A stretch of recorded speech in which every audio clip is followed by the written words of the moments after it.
Recent టైంలో ప్రపంచవ్యాప్తంగా ఉన్న ఎలక్ట్రానిక్స్ మార్కెట్ని Samsung, Apple, LG and Oppo లాంటి కంపెనీలు చాలా ఎక్కువగా రూల్ చేస్తున్నాయి. కానీ ఒక 10 ఏళ్ల వెనక్కి వెళ్తే ఎలక్ట్రానిక్స్ మార్కెట్లో క్వాలిటీ అనే పదం వినగానే మనకి గుర్తొచ్చే కంపెనీ సోనీ. కానీ ప్రెజెంట్ ఈ company electronics and home appliances బిజినెస్లో వెనకపడితే మొబైల్ ఫోన్ మార్కెట్లో అయితే దాదాపు కనిపించకుండా పోయింది. అయితే అసలు దీనికి కారణం ఏంటి? ఈరోజు ఐఫోన్స్ని యూత్ ఎక్కువగా కొంటూ ఒక స్టేటస్ సింబల్గా ఎలా అయితే చూస్తున్నారో ఒకప్పుడు సోనీ మొబైల్స్కి కూడా అంతే డిమాండ్ ఉండేది. కానీ అంత క్రేజ్ ఉన్న సోనీ కంపెనీ ఇప్పుడు ఎందుకని వెనకపడింది? ఒకప్పుడు మార్కెట్ కింగ్గా ఉన్న సోనీ కంపెనీ ఎలాంటి తప్పుడు నిర్ణయాలు తీసుకోవడం వల్ల ఈరోజు వాళ్ళ మార్కెట్ షేర్ని కోల్పోయిందో నేను ఈ వీడియోలో చెప్పబోతున్నాను. Hello everyone, welcome to today's video and this is your friend Surya. 1946లో Masaru Ibuka and Akio Morita అనే ఇద్దరు వ్యక్తులు కలిసి జపాన్లో ఉన్న షిరోకియా అనే ఏరియాలో ఒక చిన్న ఎలక్ట్రానిక్స్ షాప్ని స్టార్ట్ చేశారు. అదే టోక్యో షుజిన్ కోగియో టీటీకే.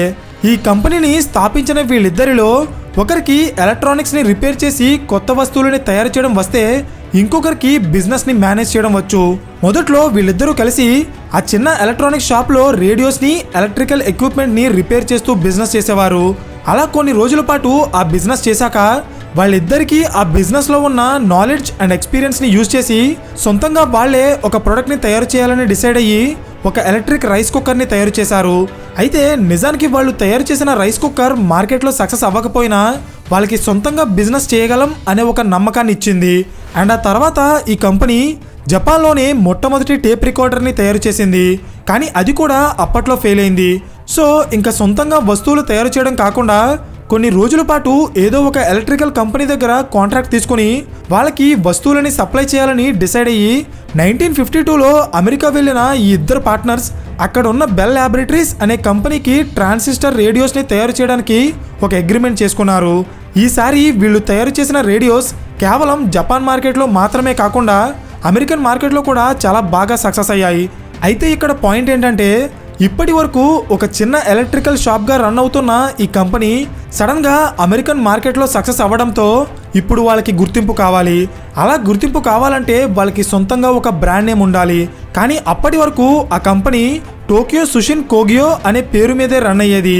అయితే ఇది జపాన్లో ఉన్న ప్రజలకి తప్ప ఇంకా ఎవరికీ అర్థం కాదు, ఎవరు కూడా అంత ఈజీగా దీన్ని పలకలేరు. సో ఇది గమనించిన ఈ కంపెనీ ఫౌండర్స్ ప్రపంచంలో ఉన్న అన్ని దేశాల ప్రజలు ఈజీగా పలికేలా ఒక కంపెనీ బ్రాండ్ నేమ్ని క్రియేట్ చేశారు. అదే సోనీ. 1955లో ఈ కంపెనీ ఒక పాకెట్ సైజ్ రేడియోని లాంచ్ చేసింది. అదే సోనీ TR-63. అప్పట్లో ఈ రేడియో ప్రపంచవ్యాప్తంగా ఎంతో మంది కస్టమర్స్ని అట్రాక్ట్ చేసి సోనీ అనే కంపెనీకి ఇంటర్నేషనల్గా మంచి గుర్తింపు వచ్చేలా చేసింది. అండ్ దాని తర్వాత 1979లో సోనీ కంపెనీ లాంచ్ చేసిన TPS L2 అనే వాక్మ్యాన్ అప్పట్లో ఒక రెవల్యూషన్ని క్రియేట్ చేసి ప్రెజెంట్ యాపిల్ కంపెనీకి ఎంత క్రేజ్ ఉందో 1980s టైంకి సోనీ కంపెనీకి కూడా అంతకంటే ఎక్కువ క్రేజ్ వచ్చేలా చేసింది. సో ఇది గమనించిన సోనీ కంపెనీ ఫౌండర్స్ ఈ కంపెనీ బిజినెస్ని డిఫరెంట్ సెక్టార్స్కి ఎక్స్పాండ్ చేశారు. Like TVs, radios, music players, cameras, CD players, video cameras, laptops, play stations etcetera. ఇలా డిఫరెంట్ ప్రొడక్ట్స్ని తయారు చేసి మార్కెట్లోకి లాంచ్ చేయడం వల్ల సోనీ కంపెనీ ప్రొడక్ట్స్ యొక్క క్వాలిటీ అండ్ బ్రాండ్ వాల్యూ ఏంటో ప్రపంచంలో ఉన్న కొన్ని కోట్ల మంది కస్టమర్స్కి తెలిసింది. సో ఇక్కడ మీరు గమనించాల్సిన ఒక ఇంపార్టెంట్ విషయం ఏంటంటే ఎప్పుడైనా సరే ఒక పర్టికులర్ ప్రోడక్ట్ మార్కెట్లో సక్సెస్ అయ్యి ఎక్కువ మంది కస్టమర్స్ని అట్రాక్ట్ చేసిందంటే అప్పుడు ఆ కంపెనీ లాంచ్ చేసిన ప్రతి ప్రోడక్ట్ మీద కూడా కస్టమర్స్ అదే క్వాలిటీ అండ్ ఫీచర్స్ని ఎక్స్పెక్ట్ చేస్తారు. కానీ ఇక్కడ వచ్చిన ప్రాబ్లం వల్ల చాలా కంపెనీస్ మార్కెట్లో వాళ్ళకి వచ్చిన సక్సెస్ అండ్ పబ్లిసిటీని క్యాష్ చేసుకోవడానికి వాళ్ళ బిజినెస్ని చాలా తక్కువ టైంలోనే డిఫరెంట్ సెక్టార్స్కి ఎక్స్పాండ్ చేస్తారు. సేమ్ సోనీ కంపెనీ కూడా 1980s నుండి 2001 మధ్యలో ఇదే చేసింది. ఇలా ఎక్స్పాండ్ చేయడం వల్ల ఈ కంపెనీ తయారు చేసే ప్రొడక్ట్స్ యొక్క క్వాలిటీ అయితే చేంజ్ అవ్వలేదు, కానీ వాళ్ళు తక్కువ టైంలో డిఫరెంట్ సెక్టార్స్ మీద ఫోకస్ చేయడం వల్ల చాలా వాటిలో సరైన నిర్ణయాలు తీసుకోలేకపోయారు. అండ్ దానివల్లే ఒకప్పుడు క్వాలిటీ అనగానే గుర్తొచ్చే సోనీ కంపెనీ రోజులు గడిచే కొద్దీ మెల్లమెల్లగా మార్కెట్లో తన షేర్ని కోల్పోతూ వచ్చింది. అయితే దీనికి చాలా రీజన్స్ ఉన్నాయి. అవేంటో ఇప్పుడు చూద్దాం. Reason number 1, innovation. అంటే సోనీ కంపెనీ 2001 టైంకి ప్రపంచంలోనే one of the top electronic బ్రాండ్గా మారింది. కానీ ఇక్కడ వచ్చిన ప్రాబ్లం ఏంటంటే సోనీని దాటుకుని నెంబర్ 1 అవ్వడానికి అప్పటికే శాంసంగ్ అండ్ యాపిల్ లాంటి కంపెనీలు ట్రై చేస్తున్నాయి. అండ్ అందులో భాగంగానే 2001లో యాపిల్ కంపెనీ అడ్వాన్స్డ్ టెక్నాలజీని యూజ్ చేసి వాళ్ళ ఫస్ట్ పోర్టబుల్ మ్యూజిక్ ప్లేయర్ని లాంచ్ చేసింది. అదే ఐపాడ్. ఇది సోనీ కంపెనీ లాంచ్ చేసిన వాక్మ్యాన్ సేల్స్ని బీట్ చేసి ప్రపంచంలో ఉన్న కొన్ని కోట్ల మంది మ్యూజిక్ లవర్స్ని చాలా తక్కువ టైంలోనే తన వైపుకు తిప్పుకుంది. అయితే ఇది కేవలం సోనీ కంపెనీ యొక్క మ్యూజిక్ ప్లేయర్స్ బిజినెస్లో మాత్రమే కాదు, ఇంకా చాలా ప్రొడక్ట్స్లో కూడా సోనీ కంపెనీ అడ్వాన్స్డ్ టెక్నాలజీ మీద, రీసెర్చ్ అండ్ డెవలప్మెంట్ మీద ఎక్కువగా ఫోకస్ చేయకపోవడం వల్ల స్లోగా ఆయా సెక్టార్స్లో వాళ్ళ బిజినెస్ని లాస్ అవుతూ వచ్చింది. ఫర్ ఎగ్జాంపుల్ 2000 ఇయర్ టైంకి ప్రపంచంలో ఎక్కడ చూసినా ఎక్కువ మంది ఫిల్మ్ కెమెరాస్ మాత్రమే వాడేవారు. కానీ అప్పట్లో డిజిటల్ కెమెరాస్ కొత్తగా వచ్చి మార్కెట్లో ఒక కొత్త ట్రెండ్ని క్రియేట్ చేశాయి. సో నిజానికి సోనీ కంపెనీ డిజిటల్ కెమెరా మార్కెట్ని క్యాప్చర్ చేసి ఆ సెక్టార్లో నెంబర్ 1 అవ్వడానికి అది ఒక సరైన టైం. కానీ అప్పట్లో సోనీ కంపెనీ యొక్క మేనేజ్మెంట్ అంత స్పీడ్ అండ్ ఎఫెక్టివ్గా పని చేయకపోవడం వల్ల ఈ అవకాశాన్ని క్యానోన్ కంపెనీ యూజ్ చేసుకుని డిజిటల్ కెమెరా సెగ్మెంట్లో ఈరోజు 50%కి పైగా మార్కెట్ షేర్ని సొంతం చేసుకుని ప్రపంచంలోనే టాప్ కంపెనీగా మారింది. అయితే తర్వాత కాలంలో సోనీ కెమెరాస్కి క్రేజ్ పెరిగినప్పటికీ కెమెరా బిజినెస్లో నెంబర్ 1 అవ్వలేకపోయింది. Reason number 2, product placement. Apple and Samsung లాంటి కంపెనీలు మారుతున్న కాలానికి ట్రెండ్కి అనుగుణంగా కొత్త కొత్త ప్రొడక్ట్స్ని లాంచ్ చేస్తూ వచ్చాయి. అలాగే వాళ్ళు ఎక్కువ మంది కస్టమర్స్ని అట్రాక్ట్ చేయడానికి వాళ్ళ ప్రొడక్ట్స్ని డిఫరెంట్ ప్రైస్ రేంజ్లో లాంచ్ చేయడం స్టార్ట్ చేశాయి. కానీ సోనీ కంపెనీ అలా చేయలేదు. అంటే జనరల్గా సోనీ కంపెనీ ప్రొడక్ట్ యొక్క క్వాలిటీ బాగున్నా వాటి ధర ఎక్కువగా ఉండటం వల్ల వాటిని అందరూ కొనలేకపోయేవారు. సో అలాంటి వాళ్ళని టార్గెట్ చేసి సామ్సంగ్ అండ్ ఎల్జీ లాంటి కంపెనీలు తక్కువ ధరకే వాల్యూ ఫర్ మనీ ప్రొడక్ట్స్ని ఆఫర్ చేసి సోనీ బిజినెస్ని స్లోగా ఆక్రమించుకుంటూ వచ్చాయి. అయితే ఇది ఎలా జరిగిందంటే సామ్సంగ్, ఎల్జీ అండ్ వ్యూ లాంటి కంపెనీలు కస్టమర్స్ని poor, middle class and premium సెగ్మెంట్స్గా విడదీసి ఒక్కో సెగ్మెంట్లో ఉన్న కస్టమర్స్ని సెపరేట్గా టార్గెట్ చేసి వాళ్ళు ఏ ప్రైస్ సెగ్మెంట్లో ఎక్కువగా వస్తువులు కొంటారో అదే ప్రైస్ రేంజ్ అండ్ క్వాలిటీతో వస్తువులు తయారు చేసి మార్కెట్లో అన్ని సెగ్మెంట్స్లో ఉన్న కస్టమర్స్ని కవర్ చేస్తూ వాళ్ళు బిజినెస్ చేస్తున్నారు.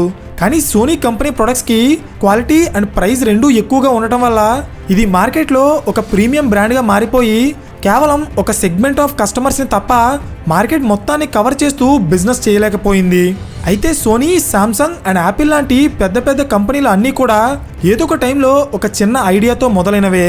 కానీ ఆ చిన్న ఐడియాని ఒక పెద్ద బిజినెస్ ఎంపైర్గా ఎలా మార్చాలో మనలో చాలా మందికి తెలియదు. సో ఒకవేళ మీ దగ్గర అలాంటి ఐడియా ఉండి దాన్ని ఎలా ఎగ్జిక్యూట్ చేయాలో తెలియకపోతే కుకు ఎఫ్ఎంలో build a successful business from scratch అనే ఈ ఆడియో బుక్ని ఒకసారి వినండి.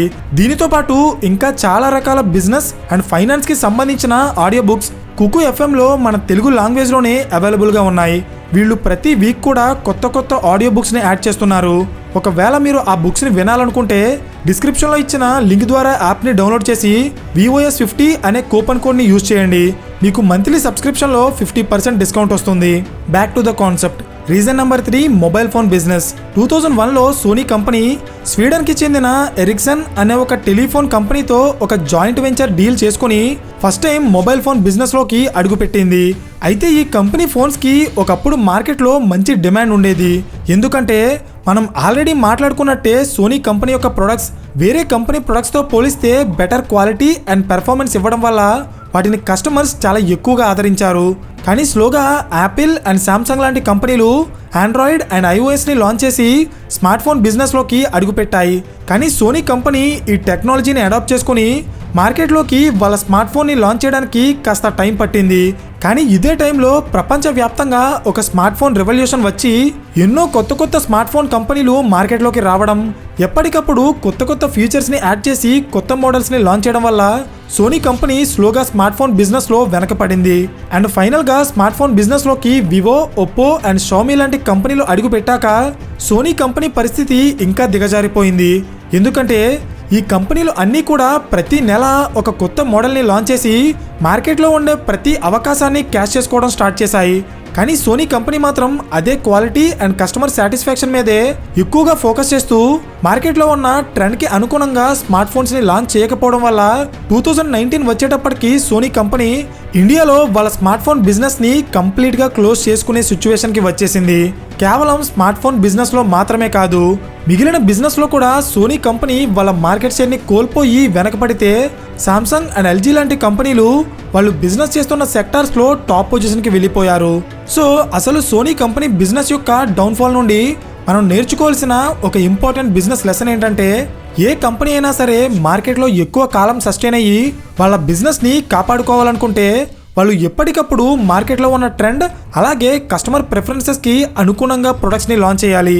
అలా కాకుండా ఒకవేళ వాళ్ళు మార్కెట్లో ఉన్న ట్రెండ్ని మిస్ అయినా కస్టమర్స్ యొక్క అవసరాలని తీర్చేలా ప్రొడక్ట్స్ని తయారు చేయలేకపోయినా ఆ కంపెనీ ఎంత పెద్దదైనా ఫ్యూచర్లో సస్టైన్ అవ్వడం చాలా కష్టం. దీనికి నేను 2 లైవ్ ఎగ్జాంపుల్స్ చెప్తా చూడండి. ఒకటి నోకియా అండ్ ఇంకొకటి కోడక్. ఈ 2 కంపెనీలు కూడా ఒకప్పుడు మొబైల్ ఫోన్స్ అండ్ కెమెరా బిజినెస్లో నెంబర్ 1 పొజిషన్లో ఉండేవి. కానీ మారుతున్న మార్కెట్ కండిషన్స్ అండ్ కస్టమర్ ప్రిఫరెన్సెస్కి అనుగుణంగా వాళ్ళ ప్రొడక్ట్స్లో చేంజెస్ చేయకపోవడం వల్లే ఈ 2 కంపెనీలు కూడా ఈరోజు మార్కెట్లో వాళ్ళ స్థానాన్ని కోల్పోయాయి. కానీ Samsung, LG, Apple and Oppo లాంటి కంపెనీలు అలా చేయకుండా ఒకవైపు కస్టమర్స్ యొక్క డిమాండ్స్ని ఫుల్ఫిల్ చేస్తూనే మరోవైపు వాళ్ళకంటూ ఒక సెపరేట్ కస్టమర్ బేస్ని క్రియేట్ చేసుకుని వాళ్ళని టార్గెట్ చేస్తూ ప్రొడక్ట్స్ని తయారు చేసి అమ్మడం వల్లే లాంగ్ రన్లో ఈ కంపెనీలు సక్సెస్ఫుల్గా రన్ అవుతున్నాయి. లాజిక్ అర్థమైందా? సో ఫైనలీ ఈ వీడియో మీకు ఇన్ఫర్మేటివ్గా అనిపిస్తే ఖచ్చితంగా లైక్ చేయడం మర్చిపోకండి. అండ్ ఈ టైప్ ఆఫ్ బిజినెస్ స్టోరీస్ ఇష్టపడే మీ ఫ్రెండ్స్ అండ్ ఫ్యామిలీ మెంబర్స్కి ఈ వీడియోని షేర్ చేసి ఇలాంటి మరిన్ని క్వాలిటీ కాంటెంట్ కోసం ఛానల్ని సబ్స్క్రైబ్ చేయండి. పక్కనే ఉన్న గంట సింబల్ ఆన్ చేస్తే మేము వీడియో అప్లోడ్ చేసిన వెంటనే మీకు ఇమీడియట్ నోటిఫికేషన్ వస్తుంది. So thank you for watching and I will see you in the next video. Till then this is your friend Surya signing of.